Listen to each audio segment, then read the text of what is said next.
Over a 40-plus year career, award-winning journalist and 60 Minutes correspondent Scott Pelley has been on the front lines covering events that have changed the course of history. In his new memoir, Truth Worth Telling, a reporter's search for meaning in the stories of our times, he highlights individuals who found purpose during these life-changing moments.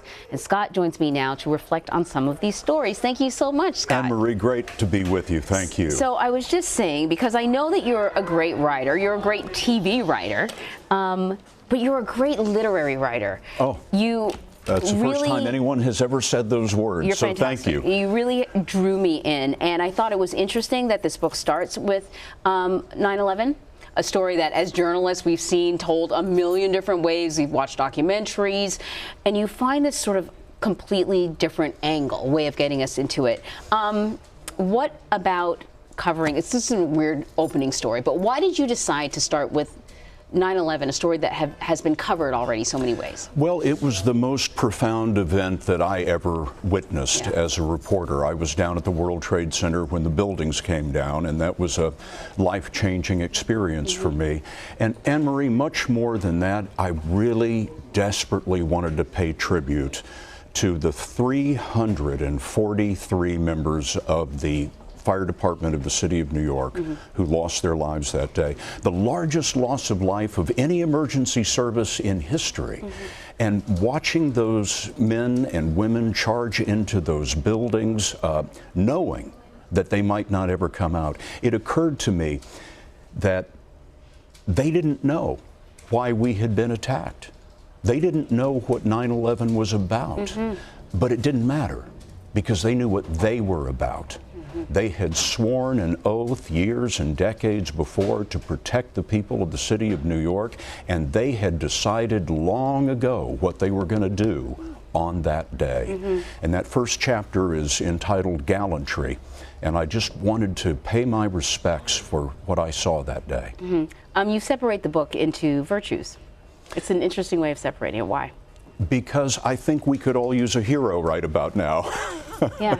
And it occurred to me that I had met so many people in the course of my career that exhibited virtues like gallantry, like selflessness, honor, duty, etc. And I really wanted to give the audience a sense of these people so that the audience themselves, the reader, could see that they had these virtues in them as well. One of the things we say in the book is don't ask the meaning of life. Life is asking, what's the meaning of you? And the book is about people who discovered the answer to that question during some of the historic moments of our times. Scott, I think that is really fascinating. One of the reasons that I wanted to get into journalism was really because of that, because I thought it would offer me a window into humanity, the best things about humanity. And if those people would allow me to see what was so great about them, maybe that said something about me too. Right?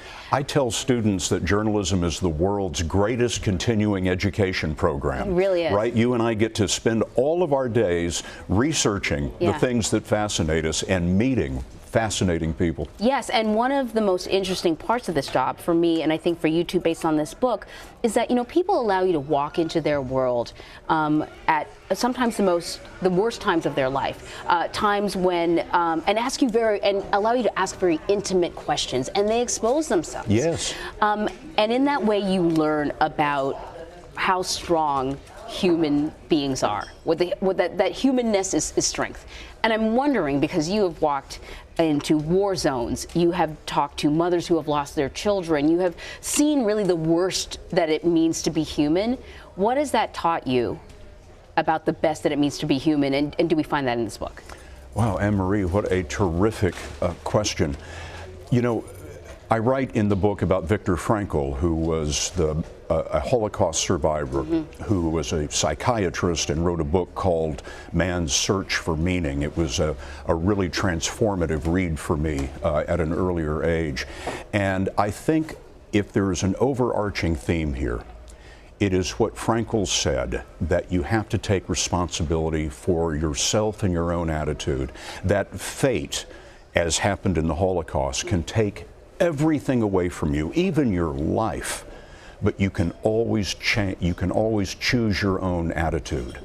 And that's what I saw with our troops in Iraq and Afghanistan. That's what I saw with the firefighters on 9/11. There's a nurse that I write about, a combat nurse in Afghanistan, and a young Marine comes into the emergency room in the Air Force Theater Hospital in Balad, Iraq, and he's bleeding from 3 arteries. He's almost lost his life. And they start doing surgery. The surgery lasts 5 hours. He literally goes through all the blood in the blood bank. A nurse, I'm standing there in the OR, a nurse runs in and says, we're out of blood. And the nurse who ran the OR said, I'll get more.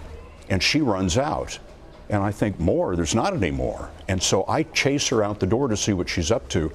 By the time I catch up to her in the next tent, which is the blood bank, she's opened up her veins. Wow. And she's bleeding into bags, and those bags are going into the Marine. Amazing. And that buys enough time for them to make an announcement on the base loudspeaker, and 100 people came running to give blood. And they saved that young man's life. So don't ask the meaning of life. Life is asking, what's the meaning of you? I feel like I should say thank you, Scott Pelley, right now, but I have one more question for you. That was so moving. I have to ask you about this. We talked about the fact that the chapters are broken up into virtues, and you have one on hubris. Yes. And you talk about the 2016 election. That's right. That's right. We do talk about hubris. We had in the 2016 election, as you know, Anne-Marie, the 2 most unpopular candidates ever to run for president. And reasonable people will disagree about which was the best candidate to become president. But both of them seem to exhibit a great deal of hubris, in my view. Hillary Clinton expected to win. Donald Trump didn't really expect to win, but he had unbridled enthusiasm for his own campaign. Certainly. And I think it's important that we look at the virtues that we can espouse in our own lives, but also appreciate the flaws in the people who propose to lead us. Scott, I said it before, but this is such a well-written book, but it's also a very interesting concept, a very interesting way of telling these stories. Scott Pelley, thank you so much. Anne-Marie, I'm so glad to be with you on CBSN. Thank you.